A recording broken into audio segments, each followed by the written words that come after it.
Hello everyone, ఇలాంటి videos ముందుగా కావాలి అనుకుంటే వెంటనే మా ఛానల్ని సబ్స్క్రైబ్ చేసుకోండి.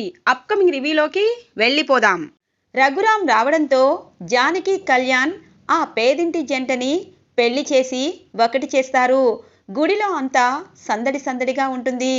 ఆద్య, శ్రీను, శౌర్య, రామలక్ష్మి చిలిపి తగాదలతో సరదాగా సాగుతూ ఉంటుంది. దూరంగా గుడి బయట నుండి ప్రవళిక వీళ్ళందరినీ గమనిస్తూ, రఘురామ్ కుటుంబాన్ని సర్వనాశనం చెయ్యాలనుకున్న నేను అందర్నీ ఒకటిగా చూడాలని అనుకోవటం లేదు. రఘురామ్ గుడికి రాకూడదని, హాస్పిటల్కి వెళ్ళాలని సిటీకి పయనమైతే మధ్యలోనే రఘురామ్ గుడికి చేరుకొని జానకి పక్కన కూర్చొని ఇక్కడ కళ్యాణం చేస్తాడా? దీనికి కారణం ఆ ఆద్య, శౌర్య అన్నమాట అని చెప్పి అంటుంది ప్రభాస్తో ప్రవళిక. అవును మేడం, వాళ్ళిద్దరూ ప్రాణానికంటే ఒకరికి ఒకరు ఎక్కువ. వాళ్ళిద్దరూ తగు ఆడుకున్నా ఒక్క నిమిషంలో వాళ్ళిద్దరూ కలిసిపోతారు. వాళ్ళిద్దరినీ విడదీయలేము.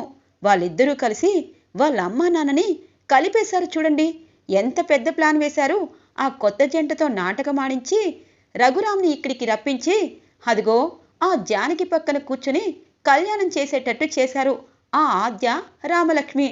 వాళ్ళిద్దరితో పెట్టుకోవద్దు అనగానే నోరు మొయ్, ఎంతటి వారినైనా ఎవరైనా విడదీయగలరు. ఒకరికి తెలియకుండా ఒకరికి కుంపటి పెడితే ఎంతటి వారైనా విడిపోతారు. ఆ వీడియో నీ దగ్గర ఉందా అని అంటుంది ప్రవళిక. ఇదిగోండి అని చూపిస్తాడు. ఇక రామలక్ష్మి వేసుకున్న రెడ్ డ్రెస్ని అప్పటికప్పుడు తెప్పించి వేసుకుంటుంది. ఇక ప్రవళిక, మేడం మీరేంటి అచ్చం రామలక్ష్మి వేసుకున్న డ్రెస్ లాంటిదే వేసుకున్నారు అనగానే, ఏ వేసుకోకూడదా అని అంటుంది. అది కాదు మేడం, ఇప్పుడు దాకా శారీలో ఉన్నారు కదా, ఇప్పుడు ఏం చేయాలనుకుంటున్నారు అని అంటారు ప్రభాస్. చేయడం, చేపించడం, చెప్పడం నాకు అలవాటు లేదు. నేను ఎలా చెయ్యాలనుకుంటే అలా చేస్తాను అని చెప్పి ఒక అతన్ని పిలిపిస్తుంది ప్రవళిక. మేడం తీసుకొచ్చాను అనగానే గుడిలో అందరూ సందడి సందడిగా పండగ చేసుకుంటున్నారు. వాళ్ళ మధ్యలో ఈ పాముని వదిలిపెట్టు అని అంటుంది. మేడం ఏం చేస్తున్నారు అని అడుగుతారు ప్రభాస్. చేసింది చెప్పడం నాకు అలవాట్లేదన్నాను, జరిగాక నువ్వే తెలుసుకో అని చెప్పి ఇక ఆ పాములు పట్టే అతన్ని గుడి లోపలికి పంపిస్తుంది ప్రవళిక. ఇక అతను జనాల మధ్యలోనే తనని వదిలేస్తారు. ఇక అందరూ చూసి అమ్మో పాము పాము అని చెప్పి గుడిలో అందరూ గందరగోళంగా ఇటు అటు ఇటు అటు తిరుగుతూ ఉంటారు. ఆద్య, రామలక్ష్మి కూడా పరుగులు పెడుతూ ఉంటారు. కరెక్ట్గా అప్పుడే వస్తుంది ప్రవళిక. రామలక్ష్మి వేసుకున్న డ్రెస్లో ఇక ఆద్య వెనకాల నుండి పెద్ద కర్రతో కొడుతుంది. ఆద్యకేమీ అర్థం కాదు. ఇక రామలక్ష్మి పరుగు పెడుతూ వెనక్కి తిరిగి చూస్తుంది. ఇక అదే సమయం అనుకున్న ప్రవళిక ఇక కర్రతో కొట్టేసి కింద పడేసి ఇక వెళ్తూ ఉంటుంది. ఇక రామలక్ష్మి ఆ కట్టెని పట్టుకొని ఆద్య వైపు చూడగానే ఆద్య ఎదురుగా ఉన్న ప్రవళిక పరిగెత్తడం చూస్తుంది. ఒక్కసారిగా షాక్ అవుతుంది. వెంటనే ఇక రామలక్ష్మి ఆద్య ఏమైంది అని చెప్పి అక్కడున్న కట్టెని కింద పడేసి వస్తూ ఉండగానే, వద్దు, ఏదో నిజాలు తెలియక ఇలా చేశావు అనుకున్నాను, కానీ నన్ను చంపేంత కోపం నా మీద ఉందని అస్సలు అనుకోలేదు అని చెప్పి అంటూ ఉండగానే జానకి, రఘురామ్, సీను అలాగే శౌర్య ఆద్య దగ్గరికి వస్తారు. ఆద్య ఆ మాట అంటూనే స్పృహ కోల్పోతుంది. అమ్మ ఆద్య ఏమైంది ఏమైంది అని చెప్పి పాపం జానకి ఏడుస్తూ ఉంటుంది. ఇక రఘురామ్, శ్రీను ఆద్యని హాస్పిటల్కి తీసుకువెళ్ళాలి అని చెప్పి హాస్పిటల్కి తీసుకుని వెళ్తారు ఆద్యని. ఆద్యకి ట్రీట్మెంట్ జరుగుతూ ఉంటుంది. ఇక తనకి బలమైన గాయం తగలడంతో స్పృహ కోల్పోయింది. ఇప్పుడే ట్రీట్మెంట్ ఇచ్చాము, 1 గంట తర్వాత తనకి స్పృహ వస్తుంది, ఏం డేంజర్ లేదని డాక్టర్ చెప్పడంతో జానకి, రఘురామ్, రామలక్ష్మి అలాగే శ్రీను, శౌర్య ఊపిరి పీల్చుకుంటారు. ఆద్య గంట తర్వాత మెల్లమెల్లగా కళ్ళు తెరుస్తుంది. పాపం రామలక్ష్మి అలాగే ఇటువైపు జానకి ఇద్దరూ బాధపడుతూ ఉంటారు. రామలక్ష్మి జరిగిన విషయాలన్నీ గుర్తు చేసుకుంటుంది. ఆద్య చెంప పగలగొట్టడం, మా అమ్మ నన్ను విడదీశావు అని చెప్పి అంతా చెప్పడం గుర్తు చేసుకుంటుంది. మా అమ్మ నన్ను విడదీయాలనుకుంటే వాళ్ళిద్దరూ పెళ్లి రోజున ఒకటి కావాలని ఆద్య ఎందుకు కోరుకుంటుంది? నేనే ఆద్యని అపార్థం చేసుకున్నానేమో అని చెప్పి బాధపడుతూ ఉంటుంది. ఇంతలో ఆద్య కళ్ళు తెరవడంతో రఘురాం రామలక్ష్మి చెయ్యి పట్టుకుంటారు. రామా, ఆపదలో ఉన్న ఎవరికైనా మనం సహాయం చేస్తాము. అలాగే తను ఆపదలో ఉంది, అందుకే సహాయం చేశాము. ఇక మనం వెళ్ళొచ్చు అని చెప్పి ఇక రామలక్ష్మి చెయ్యి పట్టుకొని రఘురాం ఇంటికి తీసుకుని వెళ్తూ ఉంటారు.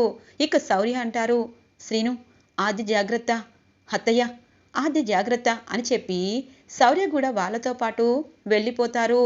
ఇంతలో ఆద్య కళ్ళు తెరుస్తుంది. పరుగు పరుగున జానకి అలాగే శ్రీను లోపలికి వస్తారు. ఆద్య ఎలా ఉంది? ఇప్పుడు బాగానే ఉందా అని అంటారు శ్రీను. అమ్మా ఆద్య, ఏం జరిగింది? ఎవరు నిన్ను కొట్టారు? అసలు ఎందుకు ఇలా జరిగింది అని అడుగుతుంది. పెద్దమ్మ, నాకు చాలా నొప్పిగా ఉంది, కానీ ఇప్పుడు ఆ నిజం చెప్పి నిన్ను బాధ పెట్టాలనుకోవటం లేదు అనగానే ఇంతలో డాక్టర్ వస్తారు. అయ్యో, ఇప్పుడే పేషెంట్ మెలకు వచ్చింది, ఈలోపు మాట్లాడుతున్నారు. ఇప్పుడు కాలంలో పిల్లలకి దెబ్బలు తగిలించుకోవడమే కాదు, అవి తగ్గేదాకా కూడా ఆగటం లేదు. చూడమ్మా, నువ్వు గుడిలో చిందులు వేసి పడిపోయావో లేకపోతే బలమైన గాయం నీకు ఎవరైనా చేశారో తెలీదు, కానీ ఆ దెబ్బ తగిలేదాకా కొంచెం రెస్ట్గా ఉండు అని అంటారు డాక్టర్.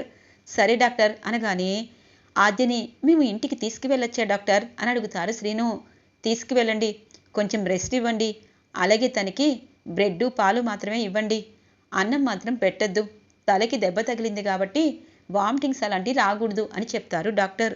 సరే అని చెప్పి జాగ్రత్తగా ఇక శ్రీను ఇక జానకి ఇంటికి తీసుకుని వెళ్తారు ఆద్యని. ఇది ఇలా ఉండగా రామలక్ష్మిని ఇంటికి తీసుకుని వస్తారు. నాన్న, ఎందుకు ఇలా మారిపోయారు? మా నాద్య దెబ్బలతో హాస్పిటల్లో ఉంది, తను ఇంటికి వచ్చేదాకైనా మనం అక్కడ ఉండాలి కదా అని అంటుంది రామలక్ష్మి. అవును మావయ్య, అయినా గుడిలో తన్ని అంత బలంగా ఎవరు కొట్టారు, దేనికి కొట్టారు అని అడుగుతారు శౌర్య. చూడమ్మా రామా, నీ చిన్ననాటి స్నేహితులు ఎవరైనా ఉంటే వాళ్ళతో స్నేహం చెయ్యి. ఆద్య మనకి ద్రోహం చేసిందని తెలుసుకుని కూడా తన గురించి ఇంకా ఆలోచిస్తున్నావు. అయినా తనని ఎందుకు ఎవరైనా కొడతారు?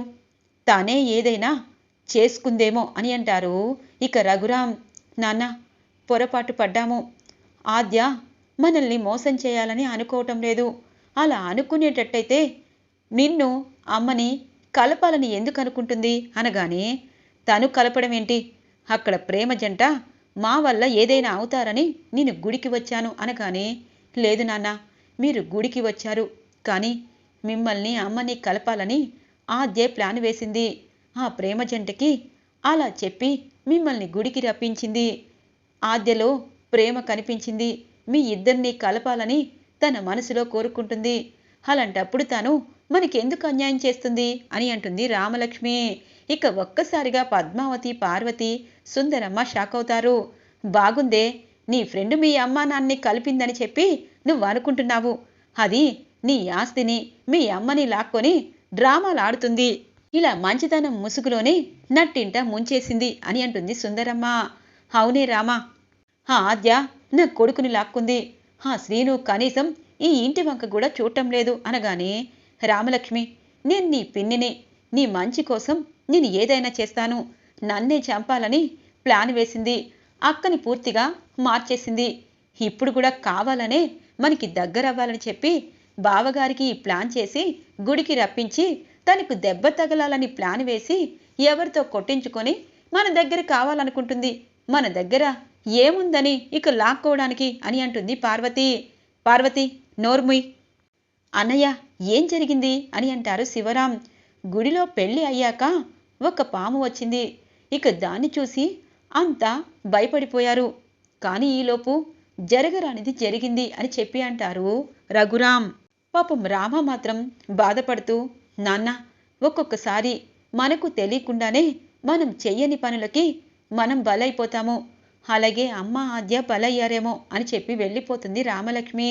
ఇది ఇలా ఉండగా ఆద్యకి బ్రెడ్ తినిపిస్తూ ఉంటుంది జానకి. అత్తయ్య, నేను తినిపిస్తాను, ఆద్యని జాగ్రత్తగా చూసుకుంటాను అని అంటారు శ్రీను. సినయ్య, ఇదిగో అని చెప్పి ఇస్తుంది. పెద్దమ్మ, నా గురించి మీరు బాధపడద్దు, పెదనాన్న గుడికి వచ్చారు. మీరు సంతోషంగా ఉన్నారా అని అంటుంది ఆద్య. చూడమ్మా ఆద్య, నన్ను పెదనాన్ని కలపాలని చెప్పి నువ్వు ఇలా ప్రమాదాల్లో పడితే ఎలా చెప్పు? ఇంతకీ నిన్ను ఎవరో బలంగా కొట్టారని అంటున్నావు కదా, ఎవరు అని చెప్పి అడుగుతుంది జానకి. పెద్దమ్మ, ఎవరో తెలీదు. సరే, మీరు భోంచేసి పడుకోండి అని అంటుంది ఆద్య. ఇక శ్రీను ఆద్యకి పాపం బ్రెడ్ తినిపించి, ఆద్య నీకేం కావాలన్నా నాకు అడుగు, నిన్ను ఇక్కడే ఉంటాను అనగానే, శ్రీను నీకొకటి తెలుసా, రామలక్ష్మి పూర్తిగా మారిపోయింది. పెద్దమ్మ వెళ్ళిపోయారా అని అంటుంది.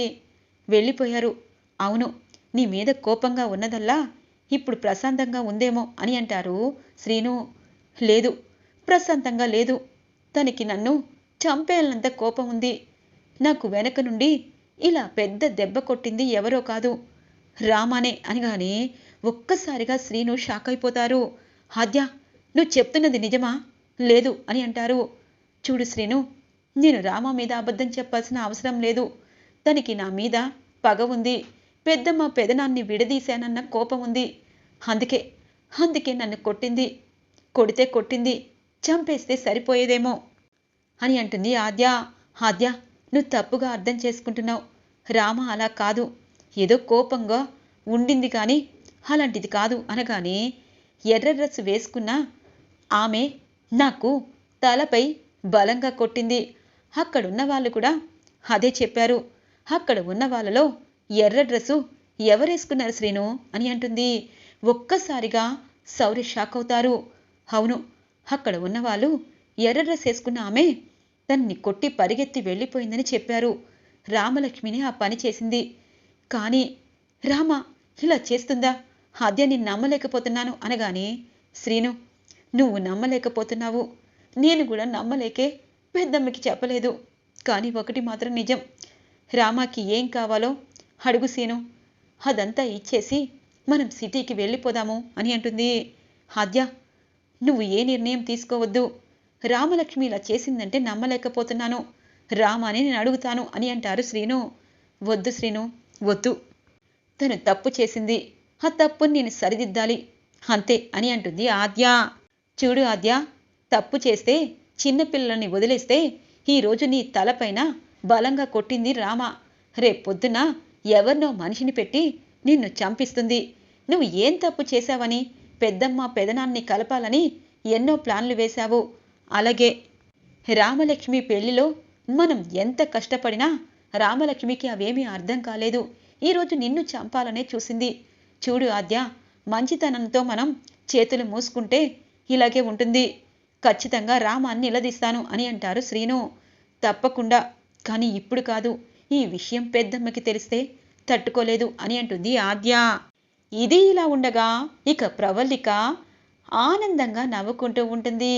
రఘు, నీ ఫోటోలు చూసుకుని నన్ను జీవితాంతం బ్రతికేయమని అన్నావు. కానీ నువ్వు నీ భార్య పిల్లలతో సంతోషంగా ఉంటే నేనెందుకు ఇలా ఉంటాను? అందుకే నీ కూతుర్ని అటువైపు ఆ జానకి చెల్లి కూతురికి ఇద్దరికి పెద్ద పంచాయతీనే పెట్టబోతున్నాను.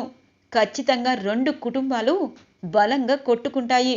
అప్పుడు ఆనందంగా ఉంటాను అని చెప్పి ఇక తనలో తనే హ్యాపీగా ఫీల్ అవుతూ ఆ ఎర్ర డ్రెస్సును చూసి ఇక మురిసిపోతూ ఉంటుంది ప్రవల్లిక. ఇది ఇలా ఉండగా ఆష్మిత ప్రమీల దగ్గరికి వస్తుంది. ఏంటి, నువ్వు చేసేదేమీ లేదు. అక్కడేమో శౌర్య సార్ ఉండిపోయారు. రేపు 3 నిద్రలు అయ్యాక ఇక్కడికి వస్తే ఏం ఫలితం ఉంటుంది? ఇద్దరం అక్కడికి వెళ్దాం పదా అని అంటుంది. ఒసేయ్, నేనక్కడికి వెళ్ళడం ఏంటే? వాళ్ళే ఇల్లు లేక వేరే ఇంట్లో ఉంటున్నారు. ఆ ఇంట్లో నేను ఉండలేను. కావాలంటే నువ్వు వెళ్ళు అనగానే, ఏంటి నేను వెళ్ళేది? నువ్వు వస్తేనే అక్కడికి నాకు ఎంట్రీ ఉంటుంది. నువ్వు అర్జెంటుగా రా, శౌర్య సార్ని తీసుకుని వద్దాము అని అంటుంది ఇక ఆష్మిత. ఎందుకు నా పాలిట నువ్వు ఇలా తయారయ్యావు? వాళ్ళు వస్తారులే అని అంటుంది ప్రమీల. ఫోన్ చేశావు, రాలేదు. ఇప్పుడు నువ్వు నాతో పాటు రాకపోతే నేనే వెళ్తాను అని చెప్పి ఆష్మిత ఇక రామలక్ష్మి ఊరు బయలుదేరి వస్తూ ఉంటుంది. నేనొక్కదాన్నే ఈ ఊరు వస్తే ఆ రామ ఆద్య ఇద్దరూ నన్ను మాత్రం ఆడుకుంటారు. ప్రవళిక ఇంటికి వెళ్ళి ప్రవళికకి నాకు జరిగిన అన్యాయం చెప్తాను, తనే నాకు హెల్ప్ చేస్తుంది అని చెప్పి ప్రవల్లిక ఇక ఆ రెడ్ డ్రెస్లో ఉన్నప్పుడే ఆష్మిత తన ఇంటికి వస్తుంది. మేడం అని పిలుస్తుంది. ఒక్కసారిగా చూసి నువ్వా అనగానే అవును మేడం, ఇద్దరి పగ ఒకటే. ఆ శౌర్య సార్ని పెళ్లి చేసుకుని నన్ను ఒంటరిని చేసింది. మీరేమో రఘురామ్ని ప్రేమించి ఒంటరైపోయారు. మనిద్దరి పగ ఒకటే. అందుకే శౌర్య సార్ని రామాని విడదొయ్యాలి అనగానే తప్పకుండా ఆష్మిత, ఖచ్చితంగా విడదీస్తాను. అదే పనిలో ఉన్నాను. నువ్వు ఈ ఊళ్ళోనే నా ఇంట్లోనే ఉండి మన పగని ఇద్దరం షేర్ చేసుకొని వాళ్ళని మనశ్శాంతి లేకుండా చేద్దాము అని అంటుంది ప్రవల్లిక. ఇక ఆష్మిత ప్రవల్లిక వైపు నవ్వుతూ ఉంటుంది. ఈరోజు ఎపిసోడ్ ఇంట్రెస్టింగ్గా ఎండ్ అవుతుంది ఫ్రెండ్స్. రాబోయే ఎపిసోడ్స్ కోసం మా ఛానల్ని సబ్స్క్రైబ్ చేసుకోండి. Thanks for watching friends.